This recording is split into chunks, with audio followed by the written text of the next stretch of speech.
puja dan syukur kepada Tuhan Yang Maha Esa, kita masih diberikan kesehatan dan kesempatan untuk bisa mengikuti proses belajar mengajar dengan mode belajar jarak jauh.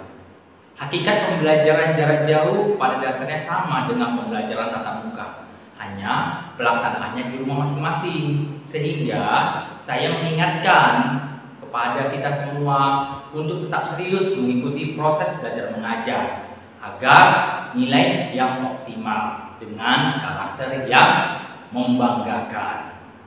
Perkenalkan, nama saya Susilo Sudarman. Materi yang saya ajarkan adalah bidang studi kimia. Pelajaran kimia di kelas 10 MIA semester ganjil memiliki 3 bab. Sebelumnya saat di kelas 9, materi terakhir yang saya tahu adalah perubahan kimia dan perubahan fisika.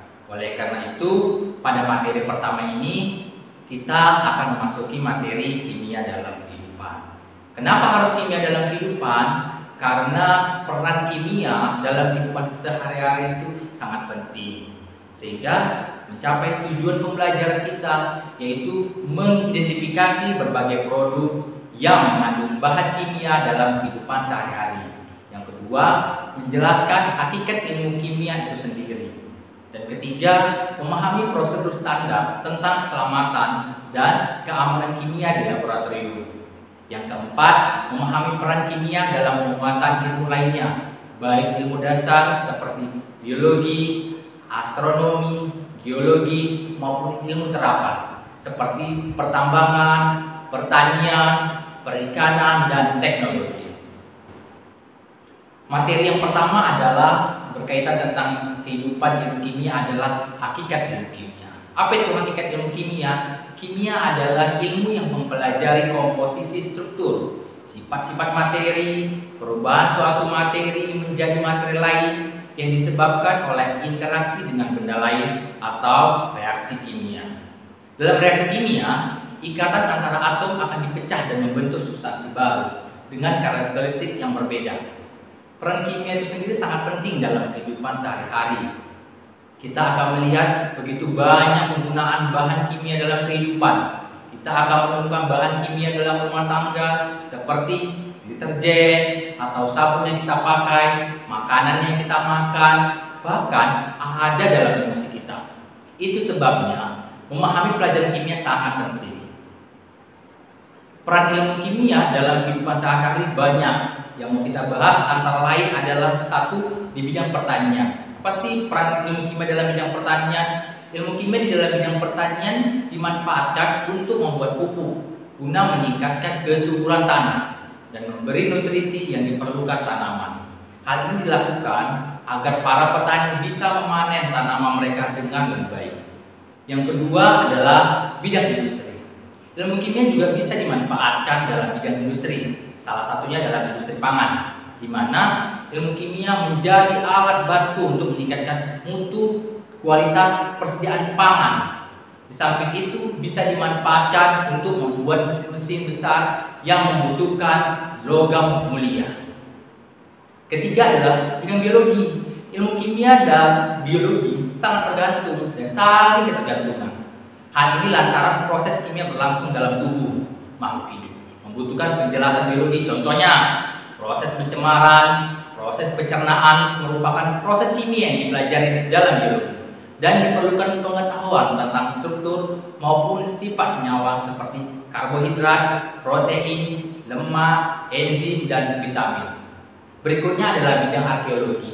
Dalam bidang arkeologi, ilmu kimia dibutuhkan untuk menentukan umur fosil. Fosil ditemukan dapat ditentukan usianya dengan cara apa? Dengan cara radioisotop karbon 14. Yang berikutnya adalah bidang hukum. Bidang hukum gunanya adalah untuk membuktikan tindak kejahatan seseorang. Menggunakan apa? Menggunakan pemeriksaan DNA. Pasalnya, struktur DNA setiap individu akan berbeda-beda, sehingga dapat digunakan untuk mengidentifikasi seseorang. Peran ilmu kimia dalam kehidupan sehari-hari ada juga di bidang rumah tangga. Ini jelas, dalam rumah tangga kehidupan sehari-hari sangat diperlukan. Dalam kehidupan sehari-hari tidak jauh dari kimia. Seperti apa? Sabun yang digunakan untuk mandi, deterjen yang digunakan untuk mencuci, atau garam dapur yang digunakan untuk memasak. Itu semua adalah bahan-bahan yang terbuat dari kimia. Berikutnya, dalam mempelajari pembuatan kimia, prosesnya, maka diperlukanlah metode-metode sehingga tidak sembarangan orang bisa melakukannya. Apa metode yang digunakan? Yang digunakan adalah metode ilmiah. Metode ilmiah itu sendiri adalah suatu pendekatan sistematik untuk melakukan penelitian. Dengan cara apa? Bukan hanya sekedar metode ilmiah, tapi harus ada langkah-langkahnya, yaitu melalui hipotesis. Hipotesis itu merupakan suatu penjelasan yang bersifat tentatif untuk sekelompok hasil pengamatan. Ketika kita amati, apakah ini benar-benar sudah sesuai yang diinginkan, apakah ini benar-benar sudah sesuai yang dihasilkan atau sesuai dengan kebenaran, maka kita harus menggunakan hipotesis. Berikutnya, yang menjadi landasan hipotesis itu harus ada hukumnya. Apakah hukum yang digunakan ini bisa dipakai atau tidak?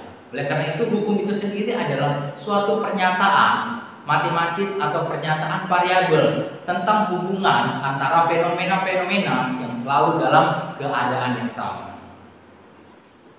Kemudian, kalau kita melakukan kegiatan-kegiatan yang berbau penelitian, maka kita melakukan di laboratorium. Kalau di laboratorium diperlukan keamanan. Mengapa keamanan laboratorium penting? Yang pertama adalah untuk mencegah. Mencegah apa? Banyak yang harus dicegah. Yang pertama, dampak buruk dari bahan kimia berbahaya. Karena ketika praktikum ada zat-zat berbahaya yang kita gunakan, sehingga kita harus dalam keadaan safety. Yang kedua adalah paparan organisme atau makhluk hidup, paparan penyakit dan lain-lain yang di laboratorium. Karena apa? Karena di laboratorium itu sendiri kita rentan kena penyakit. Oleh karena itu kita harus betul-betul steril setelah keluar dari laboratorium. Berikutnya adalah peralatan keamanan. Ada jenis-jenis peralatan keamanan dalam laboratorium. Yang pertama adalah pertolongan pertama dan penanganan medis. Kedua, peralatan emergensi. Ketiga, tempat showers, wash. Yang keempat, MSDS. Yang kelima adalah PPD.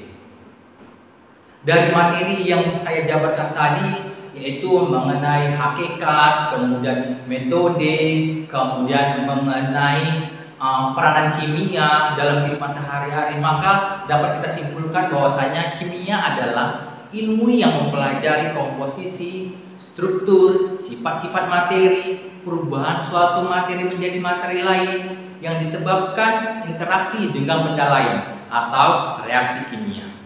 Yang kedua adalah laboratorium berperan sebagai penunjang pembelajaran di kelas, yang gunanya adalah untuk membuktikan teori-teori yang sudah dipelajari di kelas. Yang ketiga adalah peran ilmu kimia itu ada sangat penting dalam kehidupan sehari-hari, misalnya di bidang kesehatan, industri, biologi, dan dalam tatanan masyarakat, yaitu di bidang hukum. Kemudian anak-anakku, cukup sampai di sini pembelajaran kita. Hendaknya kita tetap selalu semangat, kita tetap selalu bersinergi dengan sekolah, selalu berkomunikasi dan menjaga kesehatan. Oleh karena itu juga jangan lupa materi selanjutnya yang akan saya ajarkan adalah mengenai struktur atom. Terima kasih.